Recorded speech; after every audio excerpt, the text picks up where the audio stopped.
RETROcirq.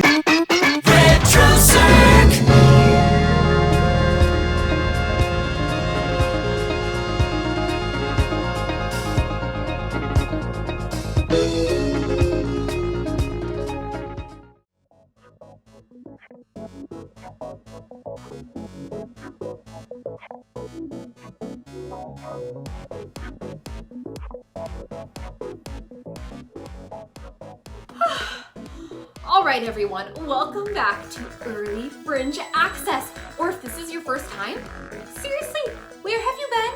I mean, were you lost in a rerun loop or trying to program your VCR? Look, no judgment. Anyway, you might have noticed that I'm your host now. Yep, that's right, the baton has passed, the script has been flipped, and now it's Vivi's turn to guide you through this wonderfully weird world of syndicated television. Before I took over, this show was hosted by someone very different than me. The one and only Callie Langley, the sultry, smooth-talking, seductive Mime. Yes, I said it. I mean, let's be real. Callie, she can make reading a TV guide listing sound like an invitation to a candlelit dinner.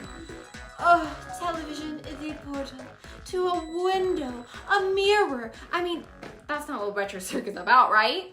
Right? You know what else does? It fills airways. Because at the end of the day, TV stations don't like dead air, and that's where syndication comes in. Okay, let's talk local syndication. Before streaming, before cable networks churned out 24-hour marathons of the same 3 shows, local television stations had time to film.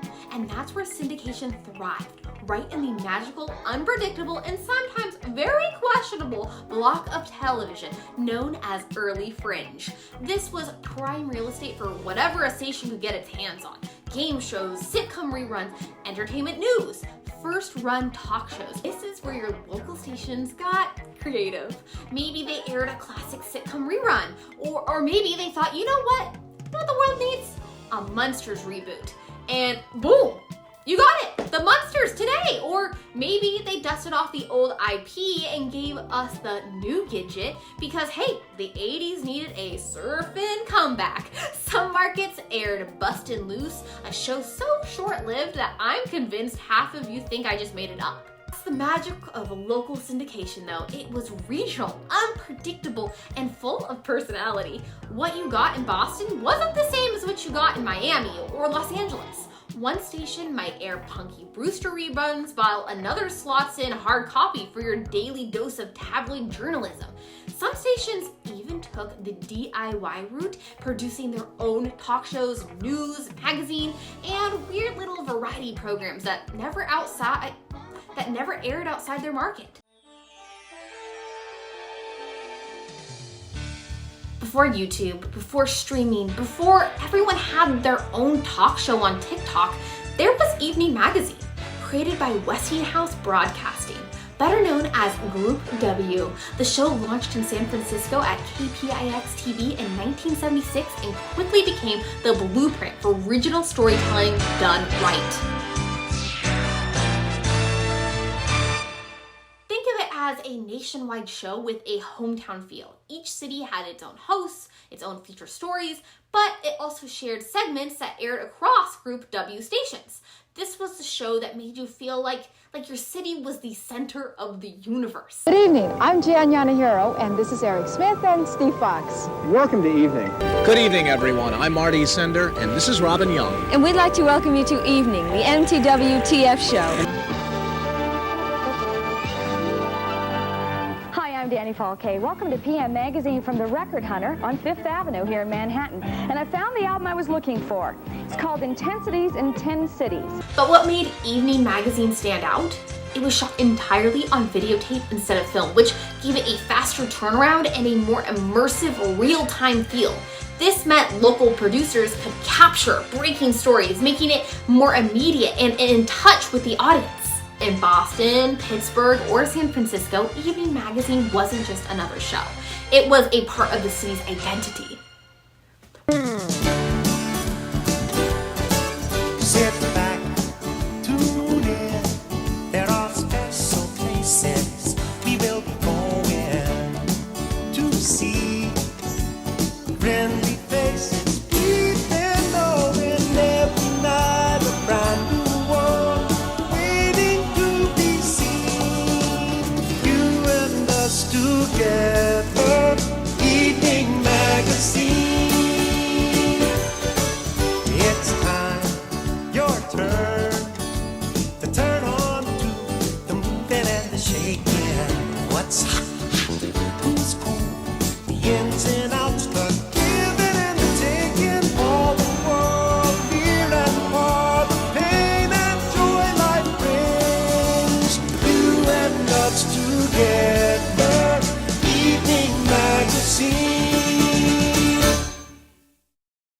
While Evening Magazine relied on syndication, Boston's WCVB had a different idea. Chronicle report. Boston's busting out all over. In 1982, they launched Chronicle, a show dedicated to deep dives into New England culture. And while other local shows fizzled out, Chronicle is still running today. Unlike Evening Magazine, which blended entertainment and lifestyle, Chronicle was all about uncovering the stories that made Boston, well, Boston. I mean, it didn't just scratch the surface. It dug deep into the city's history, culture, and hidden gems. What made Chronicle stand the test of time was its commitment to long-form storytelling and instead of the fast-paced sound bites and fluff pieces. I mean, it took the time to tell real stories. And that's why over 40 years later, Chronicle is still a staple of Boston television.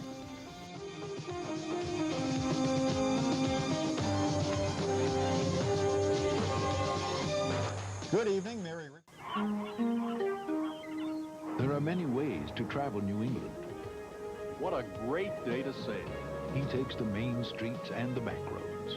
And it's high time that we take some further action There with are this many piece of sides to legislation. the Yankee spirit. He sees them as only someone who lives it can. So tell me, what's the biggest change you've seen around Peter Mahegan in the stories of our times. On Chronicle, it's everything New England.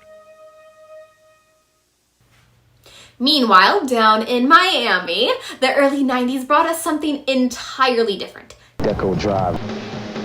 WSVN's nightly entertainment and gossip show. Originally an extension of 7 News at 7:30, it evolved into Deco Drive, delivering high-energy, fast-paced entertainment news.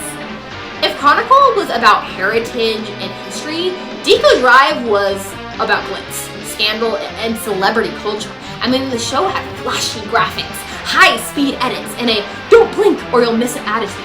It was pure Miami. South Florida's news station.